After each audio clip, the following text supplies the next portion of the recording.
नमस्कार दोस्तों। जरा कल्पना कीजिए, अगर मैं आपसे कहूं कि धरती के नीचे एक ऐसा पूरा शहर दबा हुआ था जो लगभग 4500 साल पुराना था।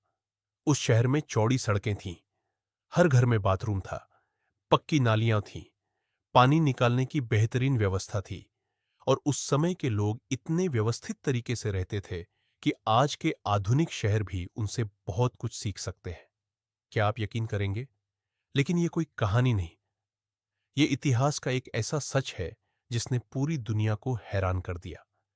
यह कहानी शुरू होती है साल 1921 से। उस समय भारत पर अंग्रेजों का शासन था। आज के पाकिस्तान के पंजाब क्षेत्र में एक छोटा सा गांव था, हड़प्पा। गांव के लोग अक्सर खेतों में काम करते समय पुरानी पक्की ईंटें निकालते थे। कई लोग उन ईंटों को अपने घर बनाने में भी इस्तेमाल कर लेते थे। किसी ने कभी नहीं सोचा था कि ये ईंटें हजारों साल पुराने एक महान शहर की हैं। जब ये बात भारतीय पुरातत्व विभाग तक पहुंची, तो पुरातत्वविद दयाराम साहनी अपनी टीम के साथ वहां पहुंचे। उन्होंने सावधानी से खुदाई शुरू की। शुरुआत में कुछ ईंटें मिली, फिर एक दीवार दिखाई दी। उसके बाद कई कमरे मिले। जैसे जैसे मिट्टी हटती गई, वैसे वैसे एक पूरा शहर धरती के नीचे से बाहर आने लगा। खुदाई करने वाले लोग हैरान थे। उन्हें समझ नहीं आ रहा था कि आखिर हजारों साल पहले लोग इतनी शानदार योजना के साथ शहर कैसे बना सकते थे।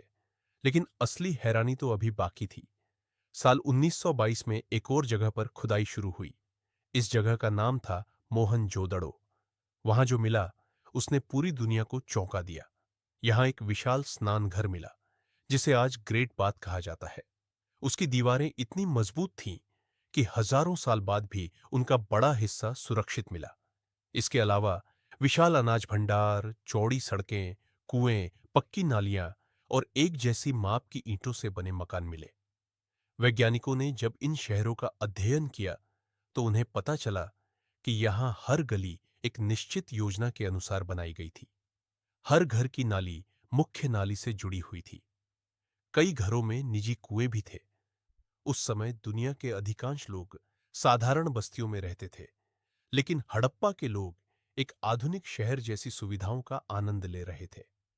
खुदाई के दौरान मिट्टी की बनी सुंदर मूर्तियां मिलीं, बच्चों के खिलौने मिले, तांबे और कांसे के औजार मिले, सोने चांदी के आभूषण मिले और सबसे रहस्यमयी चीज मिली, छोटी छोटी मोहरें।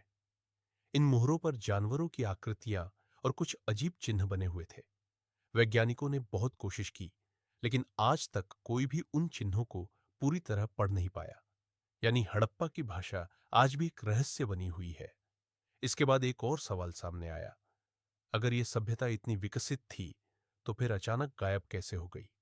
क्या कोई भयानक बाढ़ आई थी? क्या सिंधु नदी ने अपना रास्ता बदल लिया था? क्या कई वर्षों तक सूखा पड़ा? या फिर किसी प्राकृतिक आपदा ने इस महान सभ्यता को खत्म कर दिया? इन सवालों के जवाब खोजने के लिए आज भी दुनिया भर के वैज्ञानिक और इतिहासकार लगातार शोध कर रहे हैं। दोस्तों, हड़प्पा सभ्यता हमें यह सिखाती है कि हजारों साल पहले भी इंसान विज्ञान, वास्तुकला, नगर योजना, व्यापार और स्वच्छता के क्षेत्र में बहुत आगे था। इसलिए इसे मानव इतिहास की सबसे महान सभ्यताओं में गिना जाता है। लेकिन यह तो केवल शुरुआत है। अगले भाग में हम जानेंगे कि हड़प्पा के लोग क्या खाते थे, कैसे रहते थे, कौन से कपड़े पहनते थे, किसकी पूजा करते थे और आखिर उनका रहस्यमयी अंत कैसे हुआ।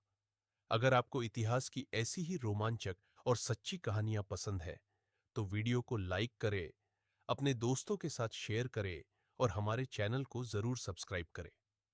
धन्यवाद। दोस्तों, पिछले भाग में हमने जाना कि किस तरह साल 1921 और 1922 की खुदाई ने पूरी दुनिया को हैरान कर दिया। लेकिन अब सवाल था, आखिर इस रहस्यमयी शहर में रहने वाले लोग कौन थे? उनका जीवन कैसा था? आइए, आज उसी रहस्य से पर्दा उठाते हैं। जरा कल्पना कीजिए, आज से लगभग 4500 साल पहले की एक सुबह है। सूरज की पहली किरणें हड़प्पा शहर पर पड़ रही हैं। चौड़ी और सीधी सड़कें साफ दिखाई देती हैं। लोग अपने अपने घरों से बाहर निकल रहे हैं। कुछ किसान खेतों की ओर जा रहे हैं, कुछ व्यापारी अपने सामान की तैयारी कर रहे हैं और कुछ कारीगर अपने काम में जुट चुके हैं। हड़प्पा के घर साधारण नहीं थे। वे पक्की ईंटों से बने होते थे। लगभग हर घर में आंगन, कमरे, रसोई और स्नान घर होता था। कई घर दो मंजिला भी थे। सबसे हैरानी की बात यह थी कि हर घर से निकलने वाला गंदा पानी पक्की और ढकी हुई नालियों के जरिए शहर से बाहर चला जाता था। इतिहासकार मानते हैं कि उस समय दुनिया की बहुत कम सभ्यताओं में इतनी अच्छी सफाई व्यवस्था थी। अब बात करते हैं उनके भोजन की। हड़प्पा के लोग गेहूं, जौ, चावल, दालें और तिल जैसी फसलें उगाते थे। वे गाय, बैल, भैंस, बकरी और भेड़ पालते थे। दूध, अनाज, फल और सब्जियां उनके भोजन का हिस्सा थे। नदियों और तालाबों से मछलियां भी पकड़ी जाती थीं। लेकिन हड़प्पा के लोग सिर्फ किसान नहीं थे, वे बहुत अच्छे व्यापारी भी थे। उन्होंने दूर दूर के देशों, खासकर मेसोपोटामिया से व्यापार किया। वे कपास के कपड़े, कीमती पत्थर, मोती और धातु की वस्तुएं बेचते थे। बदले में दूसरी जगहों से कीमती सामान मंगवाते थे। गुजरात का लोथल शहर उस समय का एक बड़ा बंदरगाह माना जाता है। इतिहासकारों का मानना है कि यहीं से जहाज समुद्र के रास्ते दूसरे देशों तक जाते थे। अब सोचिए, जब खुदाई हुई तो मिट्टी के नीचे से बच्चों के खिलौने भी मिले।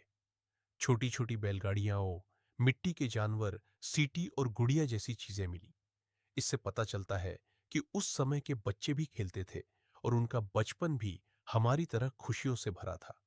इसके अलावा महिलाओं के आभूषण, कंघियाओं, मनके और सुंदर गहने भी मिले। इससे पता चलता है कि लोग सजना संवरना पसंद करते थे। लेकिन खुदाई में मिली सबसे रहस्यमयी चीज थी छोटी छोटी मोहरें। इन मोहरों पर बैल, हाथी, गैंडा, बाघ और एक सींग वाले रहस्यमयी जानवर की आकृतियां बनी थी। उनके ऊपर कुछ ऐसे चिन्ह लिखे थे जिन्हें आज तक कोई पूरी तरह पढ़ नहीं पाया। यही वजह है कि हड़प्पा सभ्यता आज भी दुनिया के सबसे बड़े रहस्यों में गिनी जाती है। अब सवाल यह है, क्या हड़प्पा के लोगों का कोई राजा था? हैरानी की बात यह है कि अब तक किसी विशाल राजमहल या किसी बड़े राजा की मूर्ति के स्पष्ट प्रमाण नहीं मिले। इसलिए कई इतिहासकार मानते हैं कि वहां का प्रशासन शायद मिलजुल कर चलाया जाता था। हालांकि इस विषय पर अभी भी शोध जारी है। दोस्तों, जितनी खुदाई होती गई, उतने ही नए रहस्य सामने आते गए। हर नई खोज ने इतिहास की किताबों में एक नया अध्याय जोड़ दिया। लेकिन सबसे बड़ा रहस्य अभी भी बाकी है। इतनी समृद्ध और विकसित सभ्यता अचानक खत्म कैसे हो गई? क्या कोई विनाशकारी बाढ़ आई थी? क्या सिंधु नदी ने अपना रास्ता बदल लिया था? क्या कई वर्षों तक भयंकर सूखा पड़ा? या फिर कोई ऐसी प्राकृतिक आपदा आई जिसने पूरे शहर को हमेशा के लिए मिट्टी के नीचे दफना दिया? इन सवालों के जवाब हम अगले भाग में जानेंगे, जहां हम हड़प्पा सभ्यता के अंत के पीछे छिपे रहस्यों और वैज्ञानिकों के अलग-अलग सिद्धांतों पर विस्तार से चर्चा करेंगे। अगर आपको यह जानकारी पसंद आई हो, तो वीडियो को लाइक करें, शेयर करें और चैनल को सब्सक्राइब करना बिल्कुल न भूलें। मिलते हैं अगले भाग में।